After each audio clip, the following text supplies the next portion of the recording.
দয়া করে আমাকে বাঁচাও, আমার যে খুব কষ্ট হচ্ছে। ইকি, তুই কথাও বলতে পারিস? দেখলেন তো ওস্তাদ, মেয়ে কেমন উড়তে শিখেছে।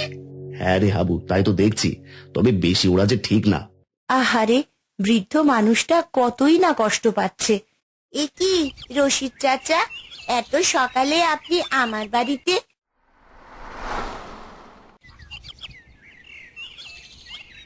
দাদি, ও দাদি, ঘুমাচ্ছ নাকি? আমার আর ঘুম রে দিদি ভাই, এবার উপরওয়ালা ডাকলেই হয়। তোর কি সব যাতা বলছো?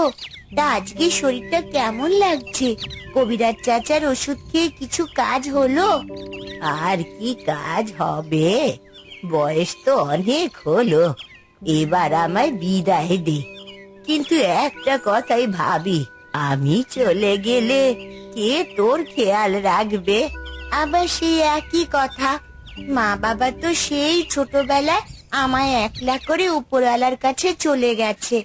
এবার তুমিও যদি চলে যাও তাহলে আমি কি করে থাকবো বলো দেখি? দিদি ভাই, তুই চাইলে কি আর আমায় আজীবন ধরে রাখতে পারবি বল? উপরওয়ালার ডাক যে বড় ডাক। হয়েছে, তোমাকে আর সেই পুরনো কথা বলতে হবে না। আমি যাই, বাগান থেকে ফুল তুলে বেরিয়ে পড়ি। তুলি একথা বলেই বাগানে চলে গেল। আরে বাহ, আজ তো দেখছি অনেক ফুল ফুটেছে। ভালোই ভালোই বেচতে পারলে অনেক টাকা পাওয়া যাবে। তুলি যখন বাগান থেকে ফুল তুলছিল তখনই তার প্রতিবেশী কবির এসে বলল, তুলি আপু, ও তুলি আপু, আজ ফুল বেচতে যাবে না? আরে কে, কবির নাকি? হ্যাঁ গো হ্যাঁ, আমি তোমাকে দূর থেকে দেখে আসলাম। আয়, বাগানের ভেতরে আয়। বাহ, কি সুন্দর সুন্দর ফুল ফুটেছে গো তুলি আপু। হ্যাঁ রে ভাই, জানিস তো দাদির শরীরটা একদম ভালো না। এবার যদি কিছু বেশি টাকা পাই, ভাবছি দাদিকে শহরে নিয়ে যাব, সেখানে গিয়ে দাদির চিকিৎসা করাবো। এ তো খুবই ভালো কথা, নাও আমিও তোমাকে ফুল তুলতে সাহায্য করি। এই বলে কবিরও তুলি ফুল তুলতে শুরু করলো। ফুল তোলা শেষে তুলি ফুলের ঝুড়ি নিয়ে বাজারে গেল। ওই যে দেখেন ওস্তাদ, মহারানী এত বেলায় ফুল নিয়ে আসছে। আরে কিরে তুলি, এত বেলা হলো যে, কাজকর্মে তোর মন নেই দেখছি একদমই। না না চাচা, আসলে আজকে দাদির শরীরটা খুব খারাপ, তাই আমার আসতে দেরি হয়ে গেল। দেখেছেন তো ওস্তাদ, মুখ খুলতে না খুলতে অজুহাত শুরু। সত্যি বলছি চাচা, দাদির শরীরটা খুব খারাপ। বুঝলাম, তা আজকে তো ভালোই ফুল এনেছিস, কিন্তু যে বেলা হয়ে গেছে, এই এই ধর 400 টাকা। কি চাচা, এতগুলো ফুল মোটে 400 টাকা? তো কত টাকা দেবো তোকে, 1000 টাকা? হ্যাঁ রে তুলি, একে তো এত বেলায় ফুল এনেছিস, তার উপর মুখে মুখে তর্ক করছিস। না চাচা, তর্ক করিনি, কিন্তু তাই বলে আপনি আমাকে ঠকাবেন? যতগুলো ফুল এনেছি কম করে হলো এর দাম 1200 তো হবেই। দেখেন ওস্তাদ দেখেন, লাই দিয়ে দিয়ে একেবারে জুতোকে মাথায় তুলে রেখেছেন। শোন তুলি, যদি তোর এই টাকাতে না পোষায় তাহলে একাই তুই ফুল বিক্রি কর, যা, এই ফুল আমি নেবো না। আচ্ছা চাচা, আপনি যা বলবেন তাই হবে, আমি এই ফুল নিয়ে যাচ্ছি। এ কথা বলে তুলি ফুলের ঝুড়ি নিয়ে সেখান থেকে চলে গেল। এই দেখে রশিদ মিয়া খুব রেগে গেল। দেখলেন তো ওস্তাদ, মেয়ে কেমন উড়তে শিখেছে। হ্যাঁ রে হাবু, তাই তো দেখছি, তবে বেশি ওড়া যে ঠিক না, বেশি উড়লে ডানা ছাটার সময় চলে আসে, আর মনে হচ্ছে ওর সেই সময়টা চলে এসেছে। আগে ওস্তাদ কি করবেন? সময় হলে ঠিক দেখতে পাবি। ওদিকে সারাদিন ফুল বিক্রি করে তুলি যখন বাড়ি ফিরছিল তখনই রাস্তা দিয়ে হাঁটার সময় মনে মনে ভাবছিল, সত্যি আজ যে এত টাকার ফুল বিক্রি হবে স্বপ্নেও ভাবিনি। এবার থেকে নিজের ফুল নিজেই বেচবো। ওই রশিদ চাচা সব সময় আমাকে ঠকায়, বাবা যখন বেঁচে ছিল সে বাবাকেও ঠকাতো। তুলি যখন আনমনে এসব ভাবছিল ঠিক তখনই তার কানে একটা পাখির আওয়াজ ভেসে এলো। আহ, ও, আরে পাখির গলার আওয়াজ না, তাই তো মনে হচ্ছে, দেখি তো খুঁজে। তুলি এদিক ওদিক খুঁজে অবশেষে একটা ভাঙা গাছের ডালের নিচে একটা ময়না পাখি খুঁজে পেল, যার ডানাটা ভেঙে সেখান থেকে রক্ত বের হচ্ছে। আহারে, পাখিটা কতই না কষ্ট পাচ্ছে। দাঁড়া, আমি এক্ষুনি তোকে বাঁচাচ্ছি। দয়া করে আমাকে বাঁচাও, আমার যে খুব কষ্ট হচ্ছে। এ কি, তুই কথাও বলতে পারিস? হ্যাঁ গো, আমি তো ময়না পাখি, আমি সব কথা বলতে পারি। এরপর তুলি অনেক কষ্টে পাখিটাকে বাঁচালো। ধন্যবাদ তোমাকে, এদিক দিয়ে কতই তো মানুষ গেল। আমি যন্ত্রণায় ছটফট করছিলাম, অথচ কেউ আমার সাহায্য করেনি। তুমি আমায় সাহায্য করলে। আরে ধুর, তবে এখন তো তোর বিশ্রামে থাকা দরকার। তুমি যখন আমাকে বাঁচালে, আমাকে নিয়ে চলো না তোমার সাথে। আমি তোমার পোষা ময়না হয়ে থাকবো। তাহলে তো খুব ভালো হয়, চল আমার সাথে। তুলি পাখিটাকে নিয়ে বাড়ির দিকে রওনা হলো। দিদি ভাই, বাড়িতে এসেছিস? এই তো দাদি, এই মাত্র আসলাম। আচ্ছা, তুমি চোখে না দেখেও আমার আসার টের পাও কি করে বলো তো? পাগলি মেয়ে একটা, এতদিন আমার সাথে আছিস আর এইটুকুনি বুঝবো না? এখানে এসে তো একটা দাদিকেও পেয়ে গেলাম, আমার কি যে আনন্দ হচ্ছে। হ্যাঁ রে দিদি ভাই, তোর সাথে ওটা আবার কে কথা বলছে রে? এমন চিকন গলার কাউকে তো আমি চিনি না। ওকে তুমি চিনবে কি করে? ও তো কোনো মানুষ না, ও একটা ময়না পাখি। জানো তো দাদি, একটা ভাঙা গাছের ডালের নিচে পড়ে বেচারা ডানাটা ভেঙে গেছে। ওকে দেখে এত মায়া হলো, তাই সাথে নিয়ে এলাম। খুব ভালো করেছিস রে দিদি ভাই, মানুষের উপকার করলে উপরওয়ালা খুশি হন। তুই হয়েছিস ঠিক তোর বাবার মতো। যা, এবার হাত মুখ ধুয়ে কিছু খেয়ে নে। হ্যাঁ দাদি, তবে তার আগে ওর জন্য একটা ব্যবস্থা করতে হবে। চল ময়না, আমার সাথে চল। ময়না পাখিটাকে তুলির সাথে নিয়ে গেল। এরপর তুলি যখন খেতে বসলো, ময়না পাখিটাও খেতে বসলো। তোর কষ্ট হচ্ছে না তো?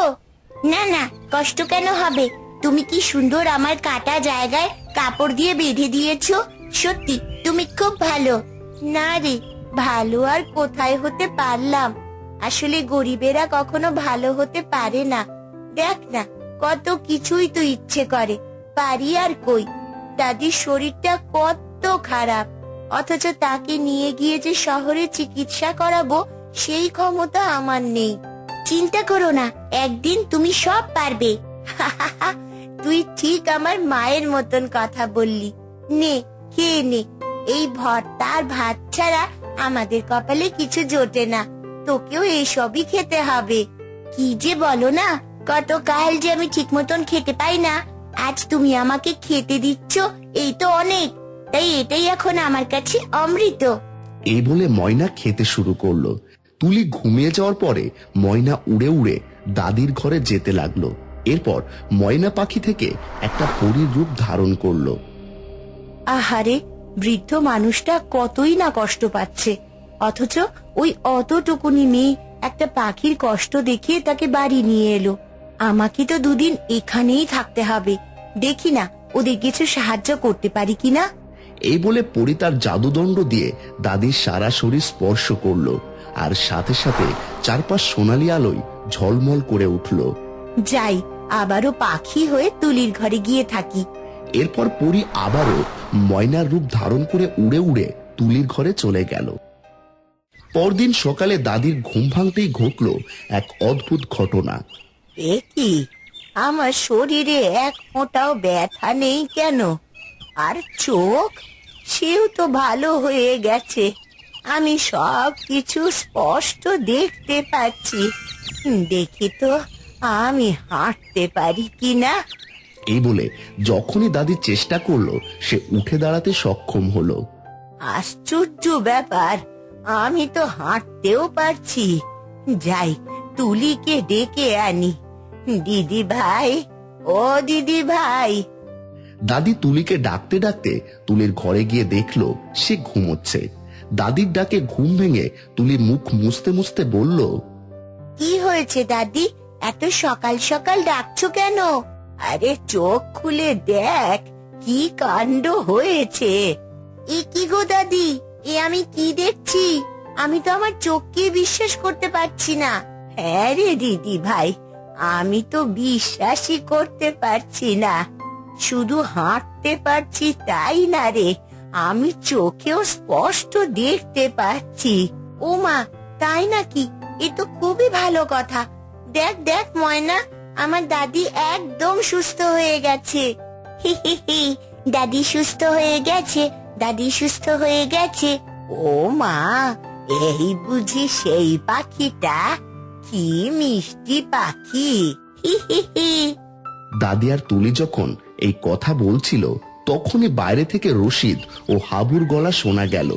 আরে, এটা রশিদ চাচার গলার আওয়াজ না? কিন্তু এই অসময় চাচা কেন এলো বাড়িতে? চল তো ময়না, গিয়ে দেখি। তুমিও চলো দাদি।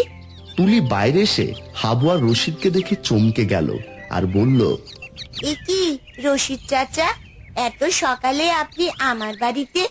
শুনুন চাচা, আমি আপনাকে আর ওই দামে ফুল দিতে পারবো না। আরে না না, তোর ফুল কে চাইছে? আমি এসেছি অন্য কাজে। আসলে তোর বাবা যখন বেঁচে ছিল তখনই আমার থেকে জমির দলিল বন্ধক রেখে কিছু টাকা নিয়েছিল। সুদে আসলে তা আজ বেড়ে অনেক হয়ে গেছে। হ্যাঁ, কি বলছো বাবা? না না, আমার কালাম অমন ছেলে মোটেও না। বুড়ি বলে কি?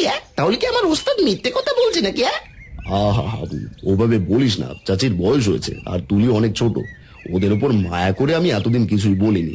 তবে কালকে ওর আচরণে আমি খুব কষ্ট পেয়েছি। তাই বলছি, শোন তুলি, তুই যদি টাকাটা ফেরত দিতে না পারিস তাহলে এই জমি বাড়ি তুই আমার হাতে দিয়ে দে।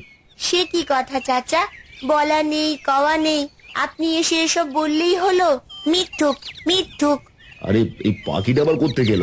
পাখি আমাকে মিথ্যুক বলছে। শুনুন চাচা, ওরা হলো অবলা প্রাণী, তবে মানুষ চিনতে ওরা মোটেও ভুল করে না। কি বলতে চাচ্ছিস তুই? আমি ঠিক কথাই বলেছি। আমার মনে হয় না আমার বাবা কখনো আপনার থেকে ধার দেনা করেছে। আপনি এসব মিথ্যেই বলছেন। তাই নাকি? বেশ, তো আমিও দেখবো তুই কি করে আমাকে মিথ্যুক প্রমাণ করিস। আর যদি করতে না পারিস তাহলে কিন্তু এই জমি বাড়ি ওই ফুলের বাগান সব আমার। এই বলে রশিদ ও হাবু সেখান থেকে চলে গেল। এবার কি হবে দাদি? এবার কি তাহলে পথে বসবো আমরা? হায় রে হায়, ও পরালা, তুমি আমাকে সুস্থ করলে ঠিকই, কিন্তু এত বড় বিপদ কেন দিলে? ভয় পাচ্ছ কেন তুমি? তুমি তো সৎ, তুমি কেন ভয় পাবে? ভয় তো পাবেই ভণ্ডরা। না রে ময়না, বলাটা যত সোজা, করাটা অত সোজা না। আহা, তুমি চেষ্টা করেই দেখো না, বাকিটা তো আল্লাহর ইচ্ছা। কিন্তু কি করব বল দেখি? তুমি গ্রামের মোড়লের কাছে যাও, তার কাছে সাহায্য চাইলে সে নিশ্চয়ই সাহায্য করবে। কিন্তু আমি তো অনেক ছোট, সবাই তো ওনার কথাই বিশ্বাস করবে। আরে ধুর, উপরওয়ালার উপরে বিশ্বাস রাখো, সে নিশ্চয়ই ভালো কিছুই করবে। হ্যাঁ রে দিদি ভাই, ময়না তো ঠিক কথাই বলেছে, একটা চেষ্টা করেই দেখ। বেশ, চল ময়না, আমার সাথে চল। ময়নাকে সাথে করে তুলি মোড়লের বাড়িতে গেল। তাকে সবটা খুলে বলতেই সে বলল, বেশ, তো আমি এক্ষুনি গ্রামের লোকেদের ডেকে একটা পঞ্চায়েতের ব্যবস্থা করছি। আমি রশিদকেও খবর পাঠাচ্ছি, যা হবার সবার সামনেই হবে। ধন্যবাদ চাচা। কিছুক্ষণ পর মোড়লের বাড়ির উঠোনে পঞ্চায়েতের ব্যবস্থা করা হলো। শোনো, সবাই এখানে উপস্থিত আছো। এবার বলো রশিদ, তোমার কি ভাষ্য? আমি আর কি বলবো, যা বলার তা তো সকালে তুলিকে বলেছি। দেখেছিস তো ময়না, কাজের কাজ কিচ্ছু হলো না। আহা, ভয় পাচ্ছ কেন? এখনো তো অনেক সময় আছে। এ কথা বলেই ময়না মনে মনে বলল, বেচা ধন, এবার তোকে দেখাচ্ছি মজা। খুব মিথ্যে বলার শখ, তাই না? এমন জাদু করব, তোরা তোর চালার মুখ দিয়ে শুধু সত্যি কথাই বেরোবে। ময়না একথা ভাবার সাথে সাথে রশিদ ও হাবুর চারপাশ আলোয় ঝলমল করে উঠল। আহা, কি বলছো তা তো আমরা আর শুনিনি। তাই আর একবার সবার সামনে বলো শুনি। জীবন আমি তুলির বাবার তুলিকে ঠকিয়ে গেছি, কিন্তু আজকাল অতটুকু মেয়ে আমাকে পাত্তাই দিতে চায় না। হায় হায় হায়, এসব আমি কি বলছি? কি ওস্তাদ, আপনি তো সব সত্যি কথা বলছেন। হায় হায় হায় হায়, আমি আবার কি বললাম? তাই তো বুদ্ধি করে ওর জমি বাড়ি সব হাতে নেওয়ার ফন্দি করেছি। কথাটা বলেই রশিদ নিজের মুখ চেপে ধরল। রশিদ, তুমি কি জানো তুমি কি বলছো? জি মোড়ল সাহেব, আমি সত্যি কথাই বলছি। তুলিকে ফাঁসাতে আমি ওকে বলেছি ওর বাবা আমার থেকে টাকা ধার নিয়েছে। শুধু তাই না, এমন ফন্দি আমি এর আগে অনেকবার অনেকের সাথেই করেছি। হাই হাই, আমার মুখ দিয়ে সব সত্যি কথা বেরিয়ে যাচ্ছে কেন? বুঝেছি, তার মানে তুলি যা বলেছে সব সত্যি। হাই হাই, আমার মুখ দিয়ে সব সত্যি কথা বেরিয়ে যাচ্ছে কেন? তোমাকে আমি কঠোর শাস্তি দেব। আমি না, পুলিশই যা করার করবে। হ্যাঁ মোড়ল সাহেব, আপনি আমাকে পুলিশেই দিন। এই বলে রশিদ আবারও নিজের মুখ চেপে ধরলো। এই দেখে তুলি হাসতে হাসতে বলল, হ্যাঁ রে ময়না, এসব কি হচ্ছে রে? বলেছিলাম না, ভয় পেও না। সত্যি তুলি, তুই আজ অনেক বড় একটা কাজ করলি, আর তোর কারণে রশিদের মতো একটা ভণ্ডকে ধরা এত সহজ হলো, আর গ্রামবাসী ওর মতো লোকের থেকে রেহাই পেল। আপনাকেও ধন্যবাদ চাচা। চল ময়না, এবার বাড়িতে চল। ময়নাকে নিয়ে তুলি বাড়ি ফিরে দাদিকে সব খুলে বলতেই দাদি বলল, বলিস কি রে দিদি ভাই, এত কিছু হয়েছে? হ্যাঁ গো দাদি, আর সব সম্ভব হয়েছে ময়নার কারণে। আজ ও যদি আমাকে সাহস না দিত, আমি হয়তো এত কিছু পারতামই না। তবে তুলি, এবার যে আমার যাওয়ার সময় হয়েছে। এই বলে ময়না পাখি পরীর রূপ ধারণ করলো। এ কি, এ আমি কি দেখছি? তুমি তাহলে পরী, সত্যিকারের পরী? হ্যাঁ তুলি, তবে সেদিন আমি সত্যি বিপদে পড়েছিলাম, তবে তুমি আমাকে আশ্রয় দিয়েছো। কিন্তু এবার আমাকে ফিরে যেতে হবে। এর মানে আমি যে সুস্থ হয়েছি, এটাও তোমার দান। আর ওই যে হাবু চাচা আর রশিদ চাচা গড় গড় করে সত্যি বলছিল, সব তুমিই করেছো? হ্যাঁ তুলি, সব আমিই করেছি, তবে এগুলো তোমার প্রাপ্য। এবার আমাকে বিদায় দাও। তোমার কথা আমার আজীবন মনে থাকবে, তাই যখনই তোমার আমাকে মনে পড়বে আমাকে স্মরণ করো, আমি অবশ্যই হাজির হব। ধন্যবাদ পরী, আমিও তোমাকে মনে রাখবো। এরপর পরী উড়ে উড়ে সেখান থেকে চলে গেল, আর তুলিও তার দাদিকে নিয়ে সুখে শান্তিতে দিন কাটাতে লাগলো।